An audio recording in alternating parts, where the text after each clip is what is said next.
Dear students, welcome back to Archana Sharma learning academy. और आज हम इस वीडियो में बात कर रहे हैं यूनिट 3 के 9th टॉपिक की, जिसका जो टॉपिक है वो रहेगा हमारा बिजनेस लेटर्स के फंक्शन कौन कौन से होते हैं। चैनल को सब्सक्राइब कीजिएगा, बेल आइकन दबाइए ताकि आने वाले वीडियो का नोटिफिकेशन सबसे पहले आपको मिल जाए। और हमारा आज का टॉपिक है बिजनेस लेटर के फंक्शंस। आपको लेना है पेन और साथ में आपको लेना है रजिस्टर ताकि आप इंपॉर्टेंट पॉइंट्स को नोट कर सकें। एक अच्छे बिजनेस लेटर को हम कम्युनिकेशन का बहुत अच्छा माध्यम मानते हैं किन्हीं भी दो पार्टीज के बीच में। अब जो भी लेटर होता है वो बिजनेस ऑर्गेनाइजेशन के थ्रू अगर लिखा जाता है तो इससे क्या होता है कि वो कंपनी की रेपुटेशन बनाने के काम आता है। हम ये कह सकते हैं कि हमारा जो लेटर है वो एक साइलेंट मैसेंजर है या फिर एम्बेसडर है हमारी गुडविल का, यानी कि हमारे बारे में अच्छा बोलने वाला एक मैसेज को पास करने वाला एक छोटा सा इंस्ट्रूमेंट या टूल होता है। और कोई भी राइटर अगर वो चाहता है उसके पब्लिक रिलेशनशिप अच्छे रहें तो उसको बिजनेस लेटर को इम्प्रेसिव बनाना ही पड़ेगा। अब बिजनेस लेटर के फंक्शंस कौन कौन से होते हैं? देखिए, क्योंकि एक बिजनेस में बहुत सारे काम होते हैं। अगर एक छोटा सा बिजनेस शुरू करेंगे तो आपको सबसे पहले इंक्वायरी करनी पड़ेगी। अगर कोई आपसे इंक्वायरी मांगता है तो उसको कोटेशन देना पड़ेगा। फिर अपना सेल के लिए आपको सेल्स लेटर लिखने पड़ेंगे, ऑर्डर लेटर देने पड़ेंगे और पता नहीं क्या क्या काम करना पड़ेगा। तो जो भी काम आप बिजनेस को करने के लिए लेटर के थ्रू करेंगे वो बहुत सारे फंक्शंस हो जाते हैं। वो सारे फंक्शन हम किसके द्वारा कर सकते हैं? लेटर्स के द्वारा। तो अब ये फंक्शन कौन कौन से होते हैं? इस चार्ट से आपको पता चल रहा है देयर आर मैनी फंक्शंस। सारे फंक्शंस हमारे क्या होते हैं? लेटर्स के द्वारा ही पूरे किए जाते हैं। तो इन फंक्शंस को अब हम एक एक बार करके पढ़ लेते हैं। सबसे पहला काम हो गया बिजनेस लेटर का कि रिकॉर्ड मेंटेन होता है। बिजनेस लेटर को हम लोग फाइल्स में लगाना शुरू कर देते हैं, इन और आउट फाइल्स में, और हमारे पास एक अच्छा खासा रिकॉर्ड हो जाता है चीज़ों का। याद रखिए, जहाँ मेमोरीज फेल हो जाती हैं वहाँ पर जो हमारे रिकॉर्ड्स होते हैं, जो हमने रिटन लेटर के रिकॉर्ड्स बना कर रखे होते हैं, वो हमें एक बहुत बड़ी गड़बड़ से बचा लेकर जाते हैं। दूसरा हमारा फंक्शन जो हो जाता है लेटर का, वो हो जाता है रेफरेंस। बिजनेस लेटर को हम फ्यूचर रेफरेंस के लिए यूज कर सकते हैं।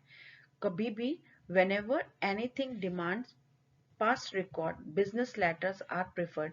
जब कभी किसी बिजनेस में पास्ट रिकॉर्ड की जरूरत पड़ती है तो हम टेक्निकल रिकॉर्ड्स पर ज्यादा रिलाई नहीं करते। हम अपना जो पूरा रेफरेंस है वो कहाँ से लेते हैं? लेटर्स से लेते हैं। तो इस तरह से लेटर का एक फंक्शन क्या हो जाता है? रेफरेंस जनरेट करने का भी हो जाता है। Widening the approach.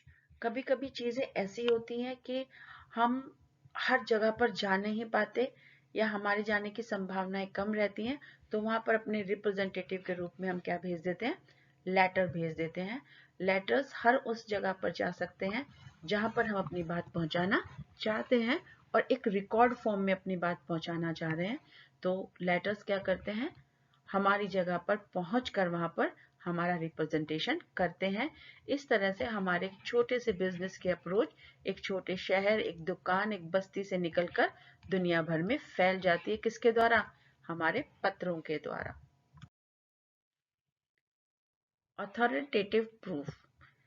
लेटर को क्योंकि एक रिस्पॉन्सिबल व्यक्ति होता है जो लिखता है और उसको नीचे उसका सिग्नेचर भी करता है वो, तो ये लेटर्स क्या हो जाते हैं? प्रूफ बन जाते हैं और इनकी सच्चाई को कोई भी नकार नहीं सकता। ये एक वैलिड डॉक्यूमेंट के रूप में काम आते हैं। तो इनका फंक्शन क्या हो गया? प्रूफ के रूप में इनका फंक्शन हो जाता है। ये किसी भी डिस्प्यूट जो कोर्ट में केस हो जाते हैं उनके लिए एक प्रूफ का काम भी करता है। और अगला फंक्शन लेटर का आता है बिल्डिंग गुडविल। एक अच्छा लेटर आपके कंपनी की अच्छाई को लोगों तक पहुंचाता है, डायरेक्ट या इनडायरेक्ट, कुछ लिखे हुए शब्दों से और कुछ लिखने के तरीके से। यानी हमारे लेटर का एक काम हो जाता है हमारा गुडविल बनाना, लोगों की निगाहों में हमारा इंप्रेशन अच्छा बनाने का काम भी कौन करता है? हमारे अच्छे लिखे हुए लेटर्स करते हैं। अब कुछ फंक्शंस जो होते हैं बिजनेस लेटर के, वो ऑपरेशनल फंक्शनल होते हैं, फंक्शंस होते हैं, यानी कि जो बिजनेस के ऑपरेशन में काम आते हैं। जैसे अगर हमें सेल बढ़ानी है तो हमें सेल्स लेटर लिखने पड़ेंगे। अगर हम चाहते हैं कि हमारा जो रीच है वो लोगों तक पहुंचे, लोग हमारे बारे में जाने समझें और वापस हमारे पास बिजनेस के लिए आकर जुड़े, तो हमें कोटेशन लेटर लिखने पड़ेंगे। अगर हम चाहते हैं कि हम अपनी चीज़ों को इंपोर्ट करें, यानी अपने बिजनेस में हमें कोई चीज़ खरीदनी है तो हम उसको इंपोर्ट करना चाहते हैं अपने बिजनेस के अंदर, तो उस चीज़ को खरीदने के लिए हमें ऑर्डर लेटर लिखने पड़ेंगे। अगर हम किसी चीज़ की इंक्वायरी करने चाहते हैं, किसी प्रोडक्ट या सर्विस की, तो फिर हमें इंक्वायरी लेटर्स लिखने पड़ते हैं। और अगर ऑपरेशनल फंक्शनल में हमें कोऑर्डिनेशन या फिर कंफर्मेशन चाहिए होता है तो हम एग्जीक्यूशन लेटर का यूज करते हैं। तो ये जो लेटर्स हम आपको बता रहे हैं, जैसे sales letter, promotional letter, quotation letters, order letter, inquiry, इनके फंक्शंस इनके सामने यहाँ पर लिखे हुए हैं। इसके अलावा क्लेम और कंप्लेन लेटर का फंक्शन ये होगा कि ये हमें ग्रीवेंसेस, यानी अगर हमें कोई परेशानी है तो उसको बताने में मदद करते हैं।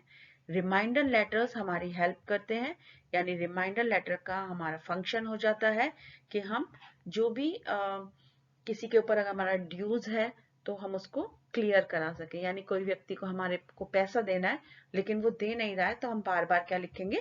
रिमाइंडर लेटर लिखेंगे। बिजनेस एग्जीक्यूशन लेटर का काम क्या होगा? प्रॉब्लम को सॉल्व करना। और एडजस्टमेंट लेटर का भी काम क्या होगा? जितनी मिसअंडरस्टैंडिंग दो पार्टीज के बीच में होती है उनको हटाने का काम कौन से लेटर करते हैं? Adjustment letter. तो ये अलग अलग टाइप्स ऑफ लेटर हैं जिनके अलग अलग ये काम यहाँ पर दिए गए हैं। तो इस तरीके से आपने देखा कि एक बिजनेस लेटर कितने सारे काम आता है, यानी पूरे बिजनेस को संभालने के काम आता है।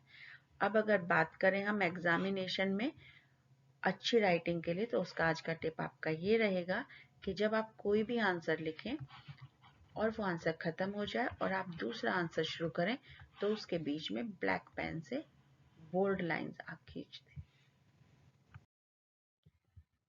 नोट्स का आपको डिस्क्रिप्शन बॉक्स में लिंक मिल जाएगा और हमारा अगला जो वीडियो है वो है बिजनेस लेटर के टाइप्स कौन कौन से होते हैं। आई होप आपको यहाँ तक आते आते बिजनेस लेटर की थोड़ी सी समझ आ गई है और आपको ये पता चल गया है कि बिजनेस लेटर का प्रयोग हम किस लिए करते हैं। तो अगले वीडियो तक आप बहुत ध्यान से चीज़ों को पढ़ें। कोई भी प्रॉब्लम हो कमेंट बॉक्स में आप लिख सकते हैं। तब तक के लिए ऑल द बेस्ट।